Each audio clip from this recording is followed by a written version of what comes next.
Hey guys, how's it going? So today I want to talk to you about free housing for everyone 2030 in the US. So today, after the pandemic, we see a lot of things going on in regards to tenants not having to pay their rent and forbearance for homeowners. So this is really washing up the real estate market for investors here in 2021. I've been seeing a lot of headlines in regards to hedge funds coming out and purchasing a lot of properties, as well as states and potentially the government coming out to buy some more homes. So it's an interesting topic. So today I want to go over some points, and if you guys think we're headed towards more of a socialist view on housing, then let me know in the comments. It's appearing that we are headed that direction, and today is just the beginning of it. So let's get into it.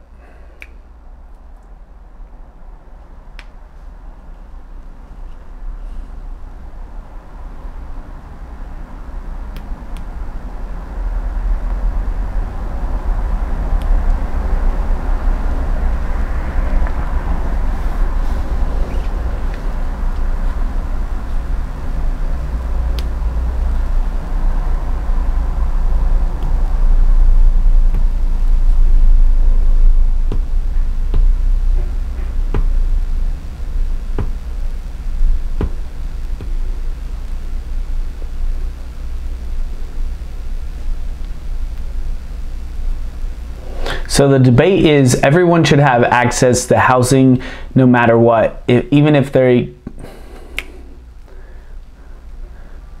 So the debate is everyone should have free access to housing, doesn't matter if they have the ability to pay for it or not.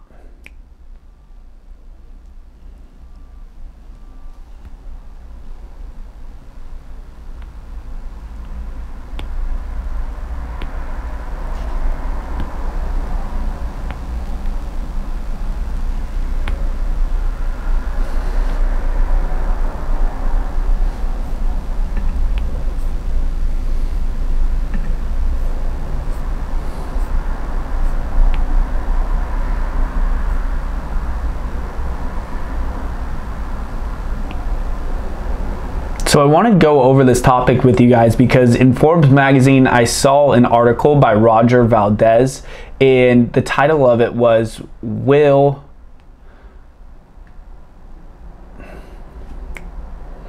So I wanted to talk about this topic with you guys today because I saw an article in Forbes magazine by Roger Valdez, and the title of it is Prediction for 2030, a Government Takeover of Rental Housing. And it really got me thinking, and I want to know the opinion from you guys. But the way things are going right now, it sort of seems like we're headed in that direction. So he goes over some valid points in what's going on behind the scenes in the real estate market in 2021, and basically federal, state, and local government are potentially going to set limits on rental housing, its financing, development, and management.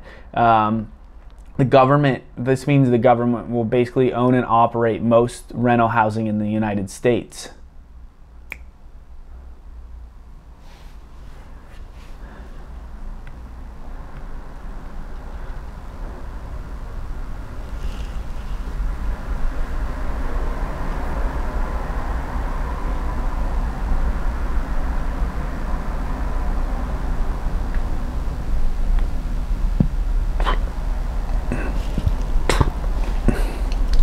So the question is, why would the government want to do this? Well, we'll go over some things that they might. So the question is, Kyle, why would the government want to do this? Well, we'll go over some points that he makes in this article that I think are pretty valid. So we'll start out with price controls. Once a tenant's in the unit, they have control on what they're required to pay. And across the country, the government could just make up the prices for rental income. And at that point, if the government is setting the stage for rental income, they're probably going to know how much money you're bringing in, and that way the rentals can fluctuate with the amount of money you're making, and they will have control over this. Usually the prices are set by supply and demand in a normal free market. So obviously with prices, rental prices, they fluctuate just depending on supply and demand, which is a free market.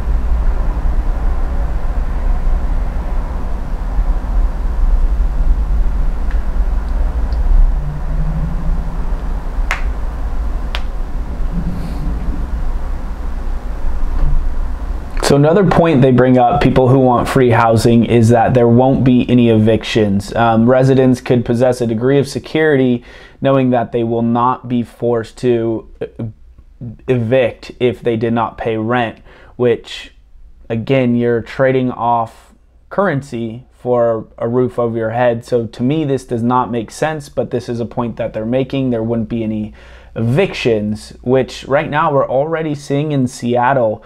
They're trying to put together a program, and it's called Winter Months from November 1st to April 1st. There won't be any evictions allowed, even if a tenant is not paying rent on time. It's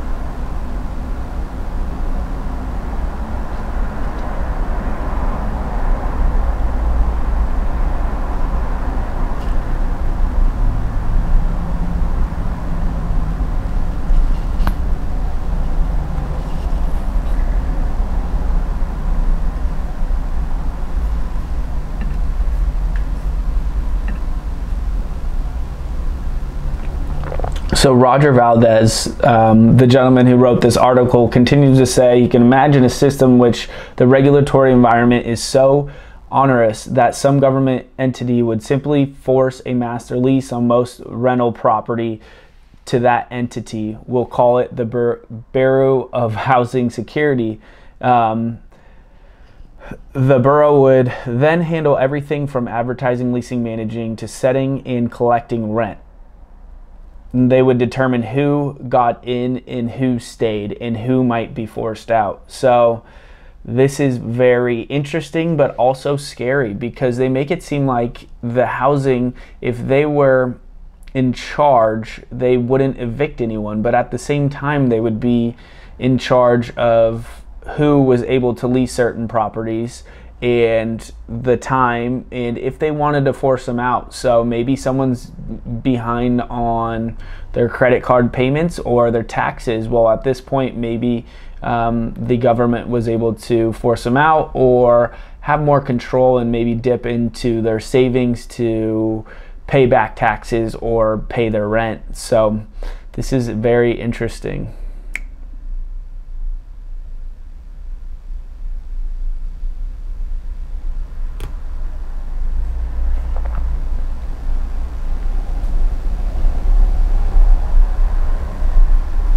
I think today in 2021, there's small chatter about the argument of if housing should be free to people here in the US. And to me, that just shows that it is a topic of discussion, probably at a higher level, which eventually this will catch up and become more and more of a topic that news starts to talk about and bring it to the public and community, and it will start becoming on everyone's mind, as well as universal income. So if we have universal income, then housing's free. Well, government's basically paying itself back and giving you a certain amount of money, which to me, I would think that they would have leases up, and let's say it'd probably be more than 50% of the money they'd be giving you.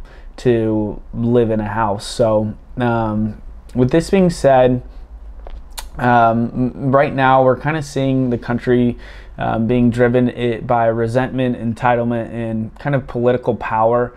This is just kind of my opinion, as well as it goes along with the article, and it's not fear mongering, it's just a different way to look at things, especially right now in real estate with so much going on. I think that this article caught my attention because it made me take a step back and kind of see who was really purchasing homes and how the market has shifted since the pandemic, which to me, it makes sense. I mean, people need food, they need water and housing. And eventually, if housing is free, then what's going to happen to all of the investors that own properties and have properties now? Are they going to be more rich in the future? Will property values go up? Or will the government start potentially taking from these people, or maybe leasing the land and taking the land away from these property owners? I know in China they lease the land to everyone, and with housing developers right now we're seeing a crash in their real estate economy, but developers basically develop homes or buildings to be up for only 35 years, and then they demolish them and rebuild nicer units because they can charge more, but at the same time no one owns the land. So will that happen here in the US? It's definitely something we could take a step back and kind of think about. So let me know in the comments what you guys think about 2030. It's a far scope out there, but if we can kind of have our own opinions on what's going to happen in the housing market here in the US, we can either buy more properties or kind of pull back and look at different avenues to invest. But for me, even though I do think that potentially in 2030 or later on, the government's going to try to control housing more and more and more, I'm going to try to purchase as much real estate as possible. So hopefully, in the end, I will have properties that are worth a lot more than they are today. Make sure they're cash flowing, and maybe one day the government will want to buy all my properties for a nice lump sum of money. But let me know what you think. Thank you guys so much for listening. This topic of discussion, and I'll talk to you soon.